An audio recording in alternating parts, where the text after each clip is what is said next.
ليش مش قادرين نشتغل؟ لانه هاي السيارة عشان السيارات وعشان سلامة الناس، هذا عشان ما تهرب نهائي تصفط زي هيك. اليوم بدنا نشتغل، بدنا نمد خطوط مجاري، بس ما راح نقدر نكمل شغل لانه في اخ فاضل صاف سيارته وطالع على عمان، احنا في اربد طالع على عمان، غير يرجعوا يكملوا الشباب الساعة 1 بالليل، فاحنا هسه بدنا نشتغل الخط هذا هيك كله. هاي لازم نظبطها شوي. ليش؟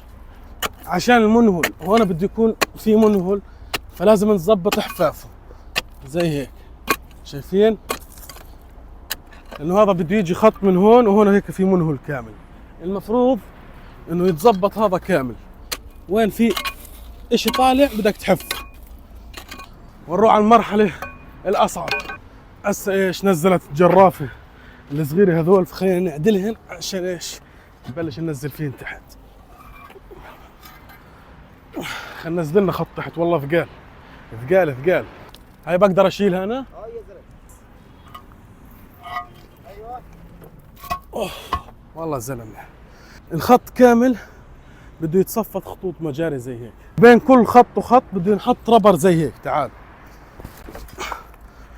هذا عشان ما تهرب نهائي، بنحط هون هيك وبتنكبس الثانية فيه لآخر الخط. تعالوا ننقل بالجرافة. واللي أهم من هذا كله، قبل ما تشتغل لازم نحط الزطمات هاي على الشارع عشان السيارات وعشان سلامة الناس، نعطي مساحة إن نشتغل فيها براحتنا. ليش مش قادرين نشتغل؟ لأنه هاي السيارة موجودة صاحبها رايح يترزق الله بعمان وصفون. تحديد الخط هذا هيك كله بده ينقص عشان ينمد في مجاري، فبيستنوا الشباب بس يرجع يجي صاحب السيارة، فعشان هيك يجوا الساعة 1 بالليل يكمل. هاي هي الخطوط كلها راح تنمد بالأرض. هذول بتصفطن زي هيك بالبوكت وبنتقلن على الجهة الثانية. هسه هاي بدها تنزلهم غير، بدها تنزلنا زي هيك عشان نعدلها. هاي طلع بده ينزلها هون.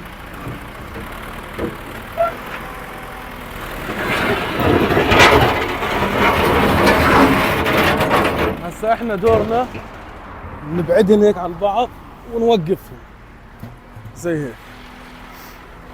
ظل علينا ننظف الخط بالقفة اللي حفيناه قبل شوي، لازم ننظفه زي هيك ونحطه بالقفة. يلا وتطلع هيك. بدك تقضيها تسوي نفس القصة هاي وتطلع فيهن برا زي هيك. بنشوفكم على خير بشغل غير ان شاء الله. سلام.